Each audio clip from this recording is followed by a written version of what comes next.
Two childhood best friends grew up together in the 1980s on the south side of Chicago.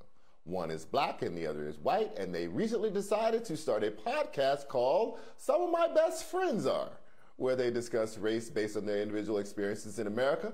One is a Harvard professor, the other is an award-winning journalist, and in each episode, they examine a deeply divided America through their interracial relationship.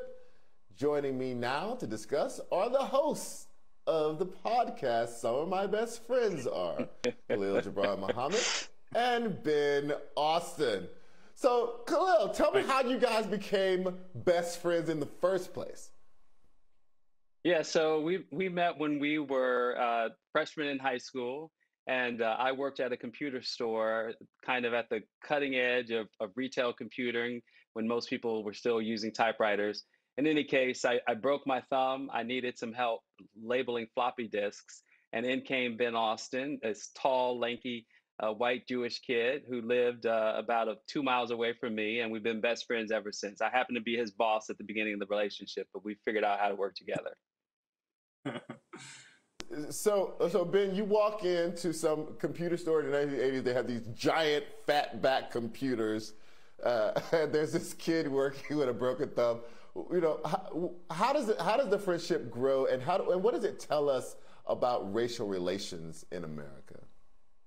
Yeah. I mean, we ended up becoming so close that we were, like brothers in a way, with other mothers and other fathers, and just a deep connection throughout. And so I think it says that we also had to grow a lot together over time. So as childhood friends, we grew up into adults, and we also had to find ways that our interests aligned throughout. So professionally, we also became sort of handling the same kind of issues in a way a lot like you do, like sort of writing about injustice and inequality, and looking out for people who were in need. And so I think that that kind of connection over time really does it.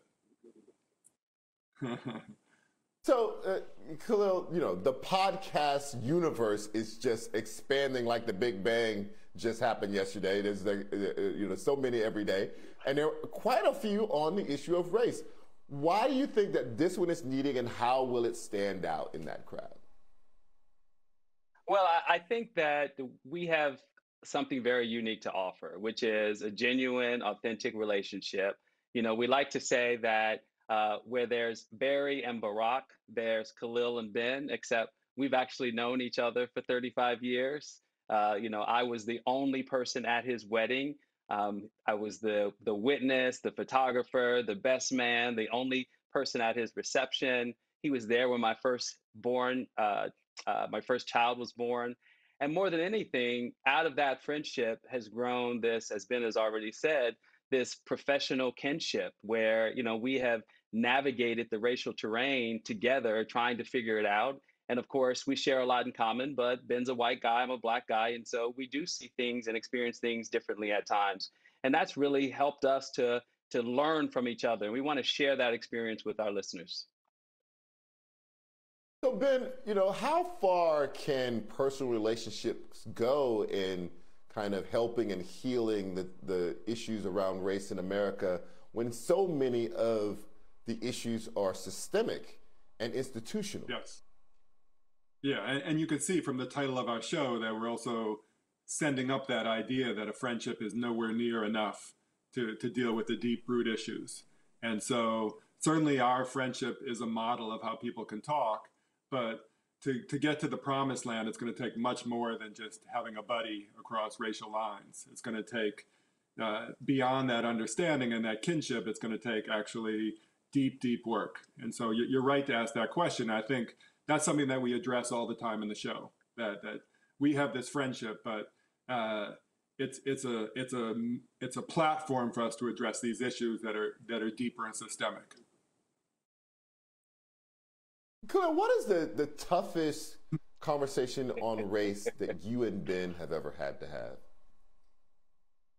Oh man, now Charles, you're throwing me for a loop here. The toughest conversation.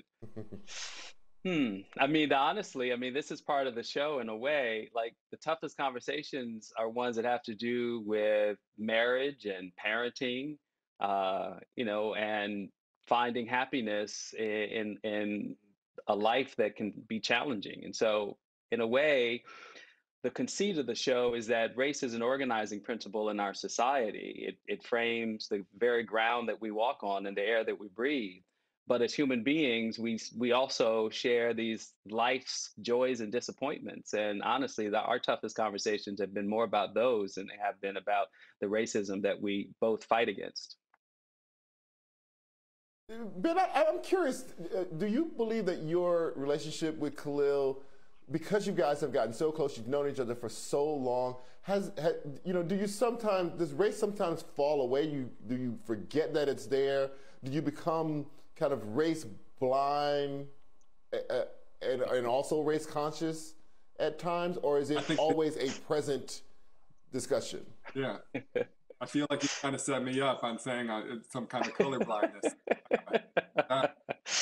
Just the opposite. I think one of the beautiful things about our friendship is that, and about our experiences and sort of this being a big part of our life, is that we're constantly conscious of race, and that doesn't mean that it's oppressive. It doesn't mean that we feel shame or that we're attacking one another. Those are the facts of who we are, and it's the facts of the country, and it's something that we're thinking about professionally, and it's something that it's omnipresent. I'm still here on the south side of Chicago, so it's an integral part of our lives. So certainly not the sense of forgetting it or becoming colorblind. Just the opposite. Khalil, sometimes people, when they kind of feel racial stress, feel a need to recede to safe space, to be among people who share a common narrative. Do you ever feel like that sometimes there are things that you just don't want to share across racial lines with your best friend? You just need to be around other people who've experienced the same thing? Or is that exactly the moment that you do want to be around your best friend to say, I'm experiencing something you may never have experienced, but I have to share this with you? This is like therapy. Well, let me put it this way. Ben is my oldest best friend, but he's not my only best friend, and the same is true for him. So I do have, I do have brothers, Kappa brothers, as you well know, since we share this in common. That if there is something that is just sort of in the bond, I might not talk to Ben about it, but this relationship is, as old as any that I've had that has been continuous, and it's as genuine as anything you'd want. The reason why we're doing this podcast, some of my best friends are, is because we want to dispel the myth that proximity is itself sufficient. I'll tell a quick story. We were both at Martha's Vineyard a couple of years ago at a big event. I was having a conversation with Andy Young about how to solve the nation's problems. The Charlottesville riot had just occurred, and a guy representing the Boston Red Sox walked into the room. He had missed an hour worth of the event. He came to give a check to Hank Aaron, who was being honored that day. And he said, let me tell you something about, where I come from. Where I come from, it's all about getting to know people. We just need to spend more time together. And in some ways, whether Ben and I realize it or not, that was probably a big part of the inspiration for the show, because we both rolled our eyes and were like, this is not how this works. So that's why the show has the title, and that's why we talk about structural racism.